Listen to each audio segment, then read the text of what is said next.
Hello, everyone. Welcome to today's English story. In this video, you will practice your English listening skills using the shadowing technique. Listen carefully, pause the video, repeat each sentence after me. Now let's begin. The story is called The Barista Remembered My Name. My name is Lily. I am 25 years old.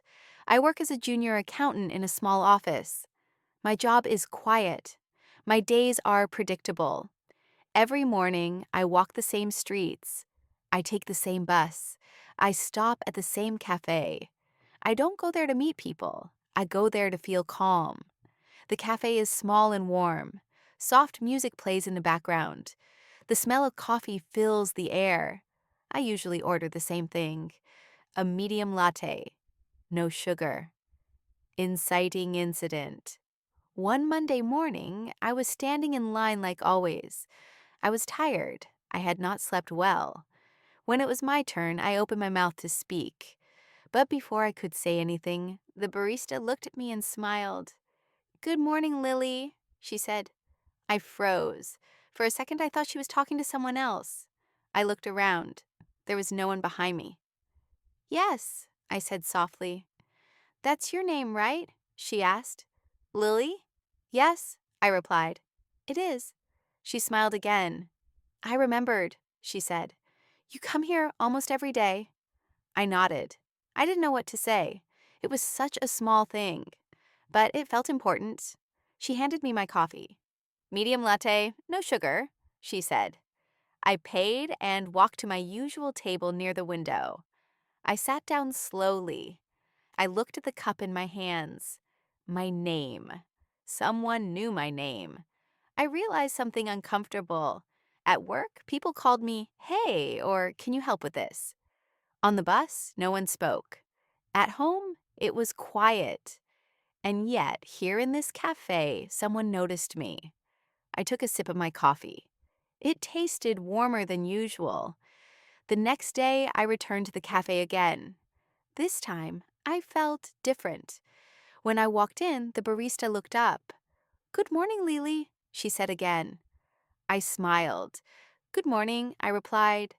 I sat down and opened my phone, but I didn't scroll. I just watched people. A man typing on his laptop, a woman reading a book, two friends laughing quietly. Everyone seemed to belong somewhere. For the first time in a long while, I felt like I did too. Over the next week, small things changed. Sometimes the barista asked, "How is your morning?" Sometimes she said, "Rough day?" I started answering honestly. "Busy," I would say. "Long." She would nod. "Coffee helps," she would reply. We never had long conversations, just a few words, but they mattered. One morning, I arrived later than usual. The cafe was more crowded. I stood in line, feeling a little invisible again. Then I heard her voice.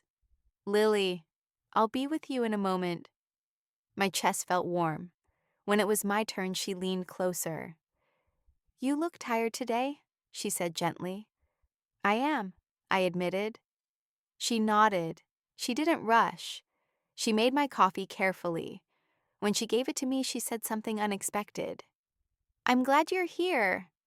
I stood there for a moment holding my coffee. "Thank you," I said quietly. And I meant it, not just for the coffee. That evening, I thought about the cafe, about how small moments can change a day. The next morning, when I walked in, I said something new.